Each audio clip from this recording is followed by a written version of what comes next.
ప్రార్థన అనే అంశంలో 10వ భాగం మనం ధ్యానం చేద్దాం. ఈ 10వ భాగంలో ప్రార్థన వలన కలిగే ప్రయోజనాలేంటో కొన్నిటిని చూద్దాం.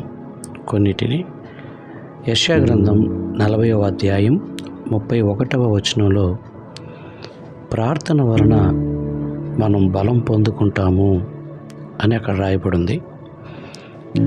యెహోవా కొరకు ఎదురు చూచువారు నూతన బలం పొందుకుంటారు, వారు పక్షిరాజు వలె ఎగురుతారు అని రాయబడింది.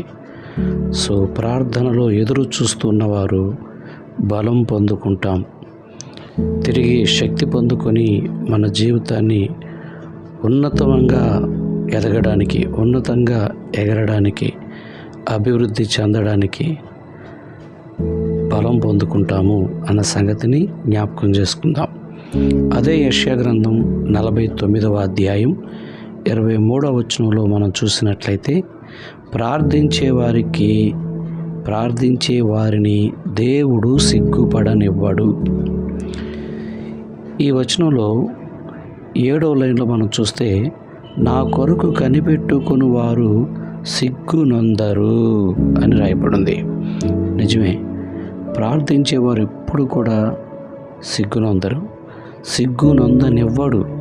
ఎందుకంటే తన మీద ఆనుకొని, తనను నమ్ముకొని, తన కొరకు కనిపెట్టుకునే వారి విషయంలో దేవుడు ఎప్పుడు కూడా వారిని సిగ్గుపడనివ్వడన్న సంగతిని జ్ఞాపకం చేసుకుందాం. అదే యెషయా గ్రంథం 64వ అధ్యాయం 4వ వచనంలో మనం ఏం చూస్తామంటే ప్రార్థించేవారు పక్షంగా దేవుడు కార్యాలు సఫలం చేసేవాడుగా ఉన్నాడు అని మనం చూస్తాం. ఇక్కడ కూడా తన కొరకు కనిపెట్టుకుని వారి పక్షంగా కార్యములు సఫలము చేయువాడాయనే అని మనం చూస్తాం. ఆయన కొరకు ఎవరైతే కనిపెట్టుకుంటారో, అంటే ఎవరైతే ప్రార్థనా జీవితం కలిగి ఉంటారో వారి కార్యాలు దేవుడు సఫలం చేస్తాడు. నిజమే, మన వలన కానివి ఎన్నో విషయాలు దేవుడు ఆయన వలన అవి జరిగిస్తాడు. సో ప్రార్థన ద్వారా మనం ఎన్నో కార్యాలు సాధించగలుగుతాము అన్న సంగతిని ఈ వచనం నుండి మనం జ్ఞాపకం చేసుకుందాం.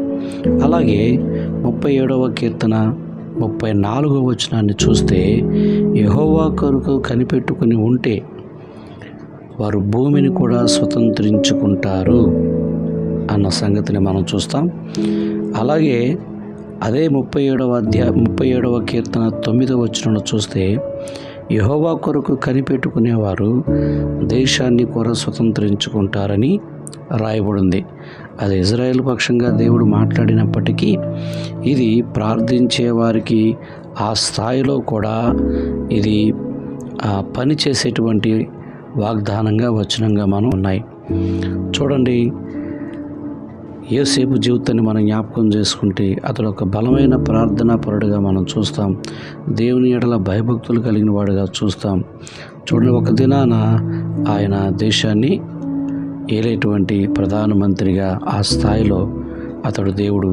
కాబట్టి ప్రార్థనా జీవితం ద్వారా తప్పక మేలుంటాయని మనం నమ్మాలి. ప్రార్థనా పరులు తప్పక సహాయం పొందుకుంటారు.